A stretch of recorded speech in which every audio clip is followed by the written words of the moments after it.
കേരളത്തിൽ നിന്ന് ഇപ്പോൾ മൈഗ്രേറ്റ് ചെയ്തുകൊണ്ട് കാനഡ, UK, US, നെതർലാൻഡ്സ് അങ്ങനെ ഒരുപാട് രാജ്യങ്ങളിലേക്ക് പഠനത്തിനും അതിനുശേഷം അവിടെ തന്നെ ഒരു കിട്ടുകയാണെങ്കിൽ ഒരു സിറ്റിസൺഷിപ്പിനൊക്കെ ആഗ്രഹിക്കുന്നവരായിട്ട് ഒരുപാട് പേരുണ്ട്. ചാലഞ്ചിങ് ആയിട്ടുള്ള അവരുടെ തോട്ടുകളെ ചാലഞ്ച് ചെയ്യുന്ന രൂപത്തിലേക്ക് നമ്മൾ മാറുക. അപ്പൊ നമ്മൾ അവരുടെ ഫസ്റ്റ് ആയിട്ട് അവരേറ്റവും കൂടുതൽ ചിന്തിക്കുന്ന അട്ടർ ഫെയിലിയർ എന്നുള്ള ആ ഒരു തോട്ട് എടുത്ത് വെച്ച് അവരുടെ മുമ്പിൽ വെച്ച് ചോദിക്കും, എന്തുകൊണ്ടാണ് നിങ്ങൾ ഇങ്ങനെ ഒരു പരാജയം നിങ്ങൾ ചിന്തിക്കുന്നത്? അപ്പൊ ഇത്തരത്തിൽ 1, 2, 3 സെഷൻസ് കൊണ്ട് തന്നെ ഇവരുടെ ഒരുപാട് ചിന്തകൾ നമുക്ക് പോസിറ്റീവായി എന്നല്ല, മറിച്ച് ഫാക്ച്വൽ ആയിട്ട് യുക്തിഭദ്രമായിട്ട് റീപ്ലേസ് ചെയ്ത് കൊടുക്കാൻ നമുക്ക് പറ്റും. നിങ്ങളൊക്കെ ഏതെങ്കിലും ഒരു വിദേശ രാജ്യത്ത് പോയിട്ട് പഠിക്കണം, എന്നിട്ട് പഠിച്ചതിന് ശേഷം അവിടെ തന്നെ ജോലി ചെയ്യണം, അവിടെ ഒരു ജീവിതമൊക്കെ തുടങ്ങണം എന്ന് ആഗ്രഹിക്കുന്നവരാണോ? നമുക്ക് ചുറ്റുള്ള ഒരുപാട് പേര് അത്തരത്തിൽ ആഗ്രഹിക്കുന്നവരാണ്.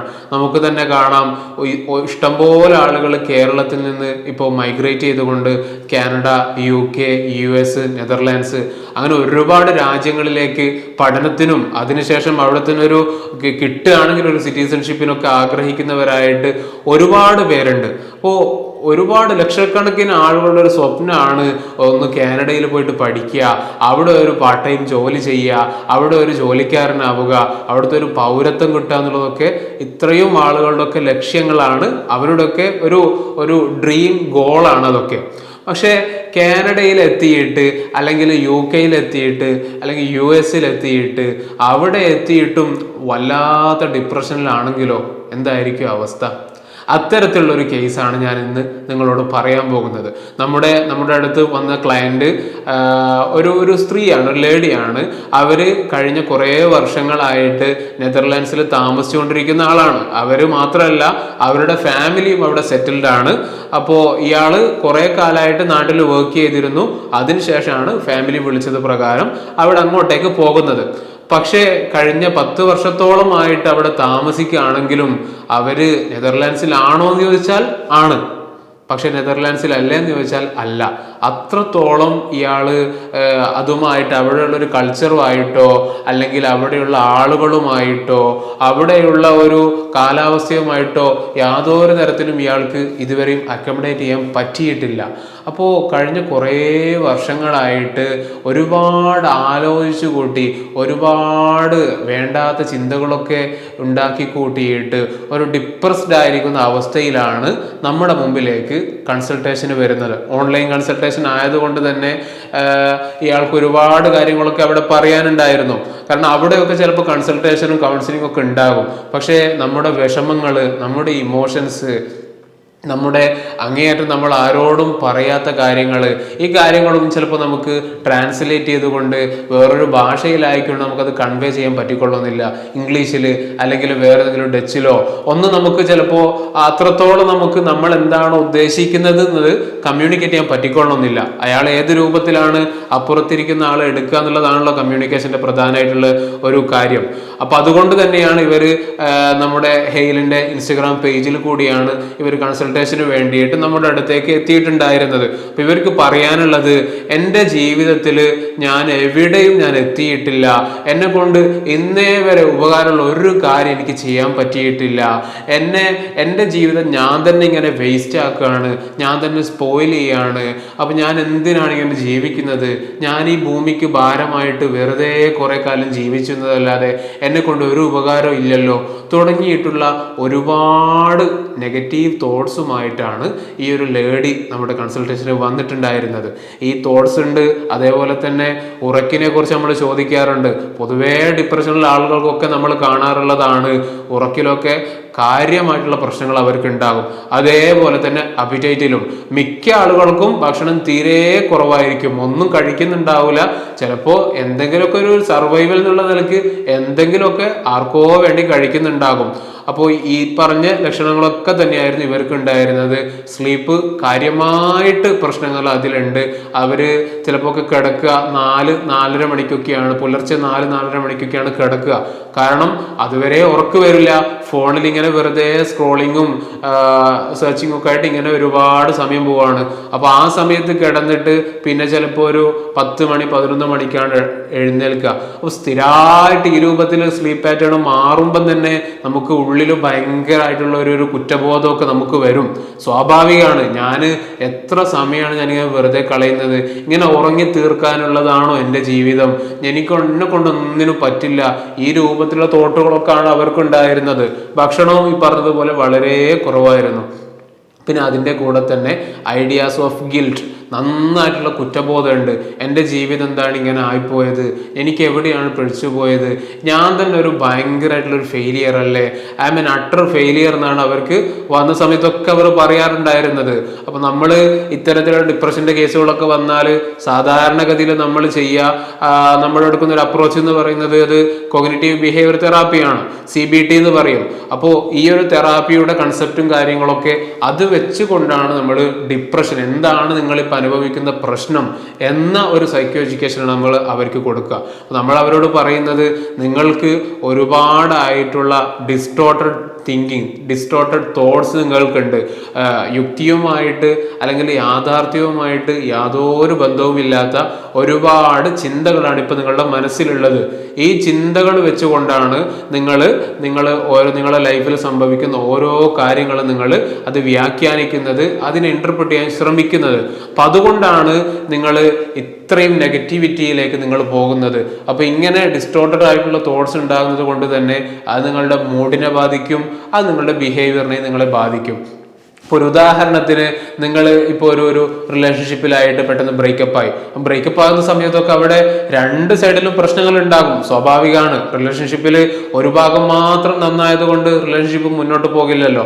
അപ്പം അങ്ങനെ ബ്രേക്കപ്പ് ആയ സമയത്തും ആ ബ്രേക്കപ്പ് ആയ വ്യക്തി എടുക്കുക, അല്ലെ നിങ്ങൾ എടുക്കുന്നത് ഓക്കെ ഇത് കംപ്ലീറ്റ് എൻ്റെ കുറ്റം കൊണ്ടാണ്, ഞാൻ പണ്ടേ ഇങ്ങനെ തന്നെ ആണല്ലോ, എൻ്റെ പേരൻസ് ഒക്കെ പണ്ടേ എന്നെ അടിക്കലും കുത്തലൊക്കെ ആയിരുന്നു, അന്നും എന്നെ ആരും സ്നേഹിച്ചിട്ടില്ല, ഇപ്പോൾ ഇത്രയും മനസ്സിലാക്കിയിട്ട് അവന് അല്ലെങ്കിൽ അവൾ എൻ്റെ ലൈഫിൽ നിന്ന് പോയി, ഇനി എൻ്റെ ജീവിതത്തിൽ ആരും ഉണ്ടാവില്ല.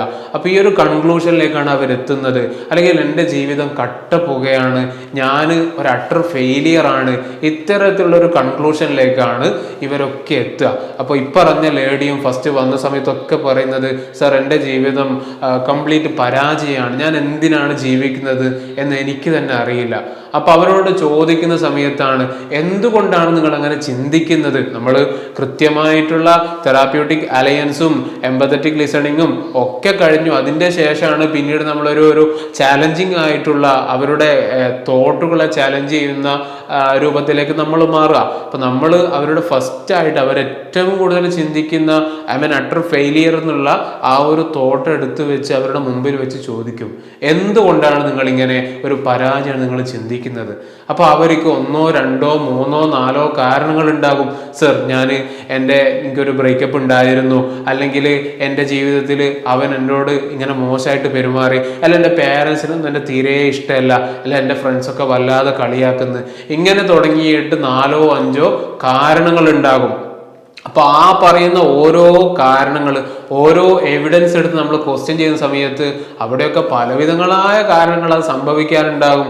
ഒരു റിലേഷൻഷിപ്പ് ഫെയിലിയർ ആണെങ്കിൽ ഞാൻ നേരത്തെ പറഞ്ഞതുപോലെ ഒരുപാട് കാരണങ്ങൾ അവിടെ ഉണ്ടാകും. പക്ഷെ അതൊക്കെ ഈ ഡിപ്രസ്ഡ് ആയിരിക്കുന്ന ആളുകൾ എടുക്കുക, ഒക്കെ എൻ്റെ പ്രശ്നം കൊണ്ടാണ്, ഞാനാണ് അതിൻ്റെ കാരണക്കാരെന്നുള്ള രൂപത്തിലായിരിക്കും. അപ്പൊ ഇത്തരത്തിലുള്ള കുറഞ്ഞ കാരണങ്ങൾ വെച്ചുകൊണ്ട് ഇവരെത്തുന്ന ഒരു കൺക്ലൂഷൻ, ഞാനൊരു ഫെയിലിയർ ആണ്, എന്നെ കൊണ്ട് ഒന്നിനും പറ്റില്ല, എൻ്റെ ജീവിതം ഇങ്ങനെയൊക്കെ തന്നെയാണ് എന്നുള്ള ഒരു രൂപത്തിലായിരിക്കും. അപ്പോൾ ഇതിന് നമ്മൾ ചെയ്യുക, ഈ പറഞ്ഞ കുറച്ച് കാര്യങ്ങൾ അതിനെ ഓരോന്നിനും നമ്മൾ ക്വസ്റ്റ്യൻ ചെയ്യും. അതേപോലെ തന്നെ ഇതിന്റെ കൗണ്ടർ എവിഡൻസ് ആയിട്ടുള്ള കുറച്ച് കാര്യങ്ങൾ നമ്മൾ ചോദിക്കും. എന്തുകൊണ്ട് നിങ്ങളുടെ ജീവിതം പരാജയമല്ല? ഓക്കെ, നിങ്ങൾ ജീവിക്കുന്നത് ഇപ്പോൾ നെതർലാൻഡ്സിലാണ്. നെതർലാൻഡ്സിൽ നിങ്ങൾ എങ്ങനെയാണ് എത്തിപ്പെട്ടത്? നിങ്ങളുടെ വിദ്യാഭ്യാസം നിങ്ങൾ ഇത്ര വരെ നേടിയില്ലേ? നിങ്ങൾക്ക് ഇത്രയും ഫ്രണ്ട്സുകളൊക്കെ ഉണ്ടായിരുന്നില്ലേ? ഇത്രയും കാലം നിങ്ങൾ വർക്ക് ചെയ്തില്ലേ? ഇപ്പോഴും നിങ്ങൾ വർക്ക് ചെയ്ത് കൊണ്ടിരിക്കുന്നില്ലേ? എത്ര ആളുകൾ നിങ്ങളെ കൊണ്ട് ഉപകാരം ഉണ്ടായിട്ടുണ്ട്. ഇങ്ങനെ ഒരു വ്യക്തിയുടെ ജീവിതത്തിൽ സാധാരണ ഉണ്ടാകുന്ന കാര്യങ്ങളാണ് ഇതൊക്കെ. പക്ഷെ ഇതൊക്കെ നമ്മൾ ചോദിക്കുന്ന സമയത്താണ് അവരും കൂടി റിയലൈസ് ചെയ്യുക, ഹോ എൻ്റെ ജീവിതത്തിൽ ഇങ്ങനെയൊക്കെ ഉണ്ടായിരുന്നു അല്ലേ. കാരണം ഒരു ഡിപ്രഷൻ്റെ ഒരു പുകമറ വന്നിട്ട് ഇതൊന്നും അവർക്ക് കാണാൻ പറ്റാത്ത, ആലോചിക്കാൻ പറ്റാത്ത ഒരു ലെവലിലേക്ക് അവർ മാറിയിട്ടുണ്ടാകും. അപ്പം നമ്മൾ ഇങ്ങനെയുള്ള ഓരോ വിഷയങ്ങളെടുത്ത് ചോദിക്കുന്ന സമയത്താണ്, ശരിയാണ് സാറേ, ഞാൻ അങ്ങനെയായിരുന്നു, ഇതിൻ്റെ മുമ്പ് ഞാൻ ഇത്രത്തോളം സന്തോഷത്തിൽ ജീവിച്ച ഒരാളായിരുന്നു, ഞാൻ ഇത്രയും ആളുകൾക്ക് കരിയർ ഗൈഡൻസ് കൊടുത്ത ഒരാളായിരുന്നു, അല്ലെ ഇത്രയും ആളുകൾക്ക് എങ്ങനെ പഠിക്കണം എന്നുള്ള കാര്യങ്ങളൊക്കെ ഞാൻ പറഞ്ഞു കൊടുത്തിട്ടുണ്ടായിരുന്നു, ഞാൻ ഒരുപാട് പേരെ സഹായിച്ചിട്ടുണ്ട്, എനിക്ക് കിട്ടുന്ന സാലറിയിൽ നിന്ന് ഒരുപാട് ചാരിറ്റി ആക്ടിവിറ്റീസ് ഒക്കെ ഞാൻ ചെയ്തിട്ടുണ്ടായിരുന്നു. അപ്പൊ ഇങ്ങനെയുള്ള ഒരുപാട് പോസിറ്റീവായിട്ടുള്ള കാര്യങ്ങൾക്ക് ഇവർക്ക് നമ്മൾ ചോദിക്കുന്ന സമയത്താണ് അത്തരത്തിലുള്ള കാര്യങ്ങളിലേക്ക് ഇവരും കൂടി എത്തുക. അപ്പോഴാണ് ഇവർക്ക് ശരിയാണ്, എൻ്റെ ജീവിതം കംപ്ലീറ്റ് പരാജയമൊന്നുമല്ല, മറിച്ച് പരാജയമുണ്ട് ചില വിഷയങ്ങളിൽ. അപ്പോൾ ആ ഒരു സിറ്റുവേഷനിലേക്ക് നമ്മൾ എത്തുന്ന സമയത്ത് അവരോട് പറയും, പരാജയം എന്നുള്ള വാക്ക് മാറ്റിയിട്ട് ഇമ്പ്രൂവ്മെന്റ് എന്ന് ആയിക്കൂടെ, എൻ്റെ ജീവിതത്തിൽ ഇന്നാലിന്ന മേഖലകളിൽ ഞാൻ കുറച്ചുകൂടി ഇമ്പ്രൂവ് ആകാനുണ്ട്, അല്ലാതെ ഞാൻ എൻ്റെ ജീവിതത്തിൽ കംപ്ലീറ്റ് പരാജയമാണെന്ന് പറയാൻ മാത്രമുള്ള എന്ത് തെളിവാണ് നിങ്ങൾക്ക് ഉണ്ടാകുക എന്ന് നമ്മൾ ചോദിക്കുമ്പോൾ അവർ പറയും, ശരിയാണ്, നോക്കുന്ന സമയത്ത് അങ്ങനെ പ്രത്യേകിച്ച് തെളിവുകളൊന്നും ഇല്ല, ചില വിഷയങ്ങളിലൊക്കെ ഞാൻ പരാജയമാണ്, അല്ലെങ്കിൽ അതിലൊക്കെ ഞാൻ ഇമ്പ്രൂവ് ചെയ്യാനുണ്ട്. അപ്പോൾ ഈ അവരാദ്യം ചിന്തിച്ച ചിന്തയെ നമ്മൾ മാറ്റിയിട്ട് റീപ്ലേസ് ചെയ്തുകൊണ്ട് ഈ ഒരു ചിന്ത അവിടെ വെക്കുന്ന സമയത്ത് അവരാദ്യം അനുഭവിച്ച അത്ര സങ്കടം, അത്ര വിഷമം രണ്ടാമത് നമ്മൾ റീപ്ലേസ് ചെയ്യുന്ന സമയത്ത് അവർക്ക് തോന്നുകയില്ല. അപ്പോൾ ഇത് തന്നെയാണ് നമ്മൾ CBT കൂടി ഈ ഡിപ്രഷനുമായിട്ട് വരുന്ന ആളുകളൊക്കെ നമ്മൾ സാധാരണഗതിയിൽ അപ്രോച്ച് ചെയ്യാം. അപ്പം ഇത്തരത്തിൽ 1, 2, 3 സെഷൻസ് കൊണ്ട് തന്നെ ഇവരുടെ ഒരുപാട് ചിന്തകൾ നമുക്ക് പോസിറ്റീവായി എന്നല്ല, മറിച്ച് ഫാക്ച്വലായിട്ട് യുക്തിഭദ്രമായിട്ട് റീപ്ലേസ് ചെയ്ത് കൊടുക്കാൻ നമുക്ക് പറ്റും. അതോടുകൂടി തന്നെ ഇവരനുഭവിക്കുന്ന ഭയങ്കരമായിട്ടുള്ള സങ്കടത്തിന്, കുറ്റബോധത്തിനൊക്കെ ഒരു അറുതി വരുത്താനും നമുക്ക് പറ്റും. നമ്മുടെ ചുറ്റുമൊക്കെ ഇഷ്ടംപോലെ ആളുകൾ ഡിപ്രഷൻ കൊണ്ടൊക്കെ ബുദ്ധിമുട്ട് അനുഭവിക്കുന്ന ആളുകളുണ്ടാവും. പ്രത്യേകിച്ച് ബ്രേക്കപ്പ് ഒക്കെ കൂടി വരുന്ന സാഹചര്യത്തിൽ അതൊക്കെ ഇഷ്ടംപോലെ ഉണ്ടാവും. അപ്പോൾ അത്തരക്കാരിലേക്ക് ഈ വീഡിയോ എത്തുകയാണെങ്കിൽ വളരെ ഉപകാരമായിരിക്കും അവർക്ക് ഉണ്ടാവുക. അപ്പോൾ ബുദ്ധിമുട്ട് അനുഭവിക്കുന്ന ആളുകൾ ഒരു പരിധിവരൊക്കെ മിക്ക ആളുകളും നോക്കുന്നുണ്ടാകും, എന്നെ കൊണ്ട് മാനേജ് ചെയ്യാൻ പറ്റുമോ എന്ന്. അപ്പം അങ്ങനെ പറ്റാത്ത ആളുകളുണ്ടെങ്കിൽ എത്രയും പെട്ടെന്ന് നല്ലൊരു തെറാപ്പിസ്റ്റിനെ കണ്ടുകൊണ്ട് നിങ്ങളുടെ വിഷയങ്ങളൊക്കെ പറഞ്ഞ് ട്രീറ്റ്മെൻറ്റ് എടുക്കാൻ വേണ്ടി നോക്കുകയാണ്. അല്ലാതെ ആത്മഹത്യ, ജീവിതം അങ്ങോട്ട് ഒഴിവാക്കി കളയാം, അല്ലെങ്കിൽ ജീവിതത്തിൽ നിന്ന് ഒളിച്ചോടാന്നുള്ള യാതൊരു കാര്യം ഇവിടെ നടക്കുന്നതല്ല. അതൊക്കെ ഭയങ്കരമായിട്ട് പ്രശ്നങ്ങൾ ഉണ്ടാക്കുന്ന കാര്യങ്ങളാണ്. അപ്പോൾ ഇത്രയും കാര്യങ്ങളൊക്കെ പറഞ്ഞുകൊണ്ട് നമുക്ക് നല്ലൊരു ടോപ്പിക്കായിട്ട് വീണ്ടും അടുത്തൊരു വീഡിയോയിൽ കാണാം. അതുവരേക്കും ഗുഡ് ബൈ.